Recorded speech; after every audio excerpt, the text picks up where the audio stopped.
अस्सलाम वालेकुम स्टूडेंट्स। हमारा नेक्स्ट टॉपिक है relation between linear and angular velocity. Linear और एंगुलर वेलोसिटी के दरमियान हम रिलेशन यहाँ पढ़ेंगे। इन दोनों की डेफिनेशन हम पीछे भी पढ़ चुके हैं।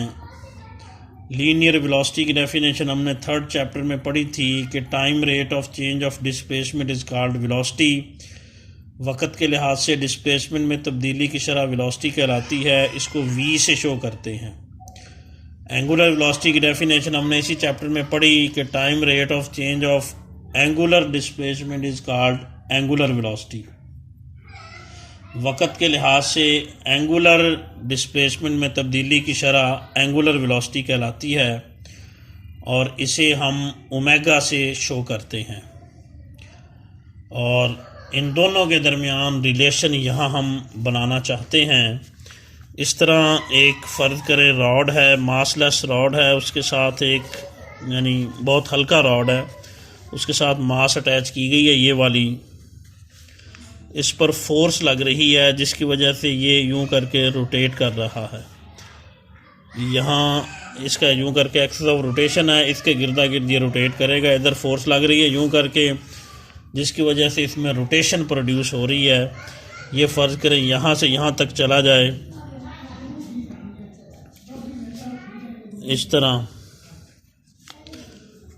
इधर से इधर जा रहा है। यहाँ से यहाँ तक जो इसकी आर्क लेंथ है वो कितनी है, डेल्टा एस है। ये पॉइंट ओ कह लें। इसी फिगर को नीचे हम यूं करके भी बना सकते हैं कि इस तरह ये एक्स एक्सिस है, ये वाई एक्सिस है और ये जी एक्सिस है।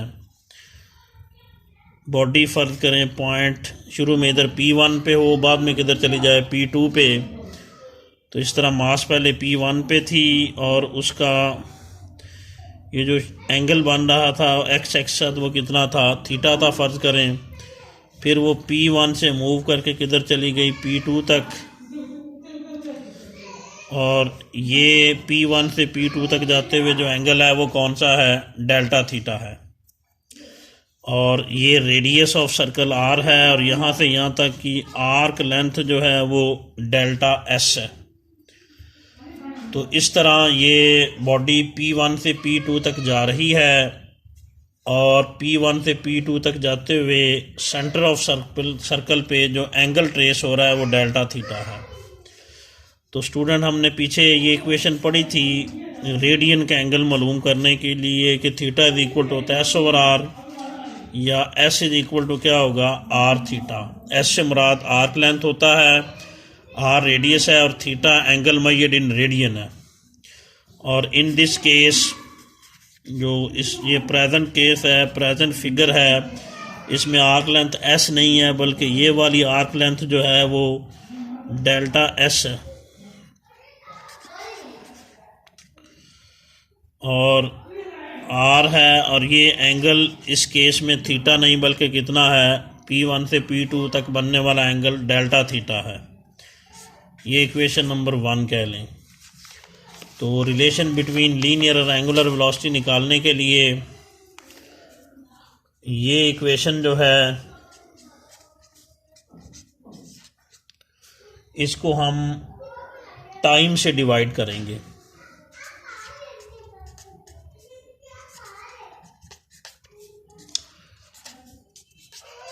Dividing by time delta T. Delta S के नीचे भी यूं करके डेल्टा टी आ जाएगा आर, डेल्टा थीटा के नीचे भी क्या आएगा, डेल्टा टी। ये इक्वेशन नंबर 2 आ गया। ये हमने डेल्टा टी से दोनों साइडों को डिवाइड कर दिया। तो स्टूडेंट्स ये जो फैक्टर है इसकी वैल्यू हम निकालेंगे, डेल्टा एस और डेल्टा टी। एस यहाँ पर डिस्टेंस है और डिस्टेंस ओवर टाइम स्पीड होती है, डिस्टेंस ओवर टाइम स्पीड होता है। डेल्टा एस और डेल्टा टी स्पीड है। लेकिन अगर ये डेल्टा एस डिस्प्लेसमेंट बन जाए तो फिर डिस्प्लेसमेंट ओवर टाइम वो वेलोसिटी बन जाएगा। वेलोसिटी तब बन सकता है अगर ये डेल्टा एस डिस्प्लेसमेंट हो। इस केस में डेल्टा एस डिस्प्लेसमेंट नहीं है, वो कर्व है। यानी इसी फिगर को अगर यूं देखें इधर कि इधर से इधर तक बॉडी जा रही थी, तो डेल्टा एस ये वाला कर्व्ड फासला है, स्ट्रेट नहीं है। ये डेल्टा एस है, P1 से P2 तक फर्ज करें, और डेल्टा डी ये वाला डिस्टेंस होना था, straight. Displacement is the shortest distance between 2 points. तो डिस्प्लेसमेंट स्ट्रेट होता है, और डेल्टा एस इस केस में आर्क लेंथ है, वो कर्व्ड फासला है, वो डिस्टेंस तो हो सकता है, डिस्प्लेसमेंट नहीं हो सकता। तो डेल्टा एस वाला फासला यहाँ देख सकते हैं ज़्यादा है और डिस्प्लेसमेंट कम है। डेल्टा एस डिस्प्लेसमेंट नहीं है, डिस्प्लेसमेंट होगा तो फिर डिस्प्लेसमेंट ओवर टाइम वेलोसिटी बनेगी। एक केस में ये डिस्प्लेसमेंट हो सकता है, इधर नहीं है, क्योंकि इधर डेल्टा डी छोटा फासला है जो स्ट्रेट डिस्टेंस है, जो डिस्प्लेसमेंट है, और डेल्टा एस आर्क लेंथ की लंबा फासला है। ये दोनों बराबर नहीं है, डिस्प्लेसमेंट और डेल्टा एस इक्वल नहीं है।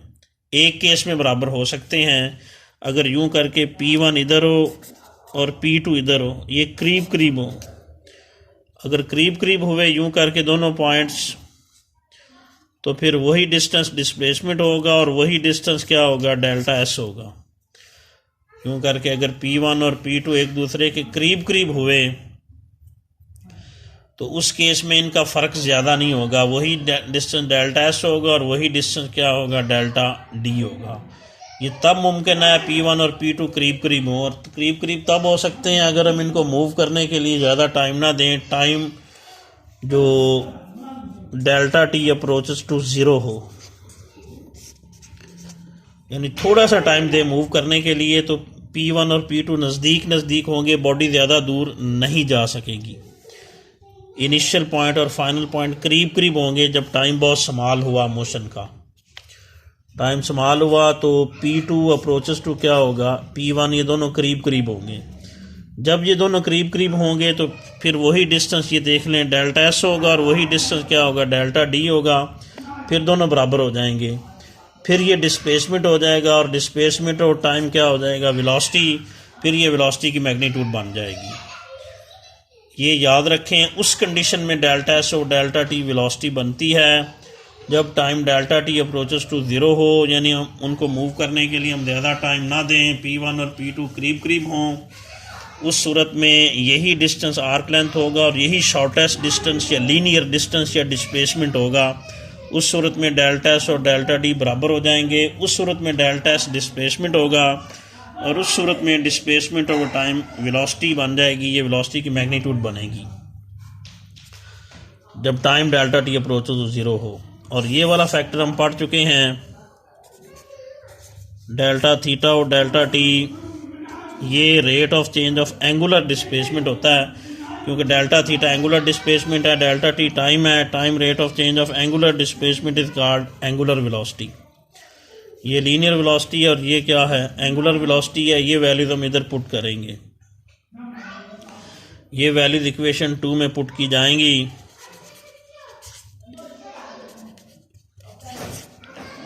यहाँ पे डेल्टा एस और डेल्टा टी की जगह हम लिखेंगे v, और ये r आ गया। डेल्टा थीटा और डेल्टा टी, इसकी जगह पर हम क्या लिखेंगे, ओमेगा लिखेंगे।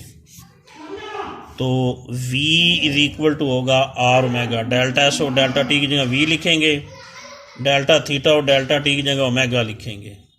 v इज इक्वल टू होगा r omega. v is equal to r omega is the relationship between linear velocity and angular velocity। ये linear velocity और angular velocity का रिलेशन है। और इसमें यह भी याद रखिएगा कि linear velocity की डायरेक्शन हमेशा यूं करके सर्कल पर क्या होती है, टेंजेंट होती है। यानी इस पॉइंट पे velocity v1 अगर कह दें तो उसकी डायरेक्शन यूं करके सर्कल पर टेंजेंट है।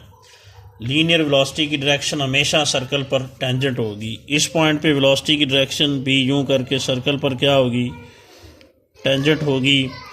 लीनियर वेलोसिटी की डायरेक्शन सर्कल पर टेंजेंट होती है, और टेंजेंट एक ऐसी लाइन होती है जो यूं करके सर्कल को सिर्फ एक पॉइंट पे टच करे। टेंजेंट एक ऐसी लाइन होती है जो सर्कल को सिर्फ एक पॉइंट पे टच करे। यहाँ वेलोसिटी की डायरेक्शन इधर सर्कल पर टेंजेंट होगी, यहाँ इधर सर्कल पर टेंजेंट होगी। यानी अगर हम पिछली फिगर में देखें तो यूं करके लीनियर वेलोसिटी v1 की डायरेक्शन इधर सर्कल पे टेंजेंट होगी, तो वेलोसिटी की डायरेक्शन हमेशा सर्कल पर टेंजेंट होती है। फ़र्ज़ करें मैं किसी पत्थर को रस्सी से बांध के यूँ करके घुमा रहे हों, तो यहाँ अगर फोर्स लगाना बंद कर दें तो वो सीधा इधर जाएगा। तो वेलोसिटी की डायरेक्शन, लीनियर वेलोसिटी v की डायरेक्शन सर्कल पर टेंजेंट होगी। एंगुलर वेलोसिटी की डायरेक्शन जो राइट हैंड रूल से निकाली जा सकती है। एंगुलर वेलोसिटी की डायरेक्शन हम राइट हैंड रूल से निकाल सकते हैं। तो this is the relation between linear velocity v और एंगुलर वेलोसिटी ओमेगा।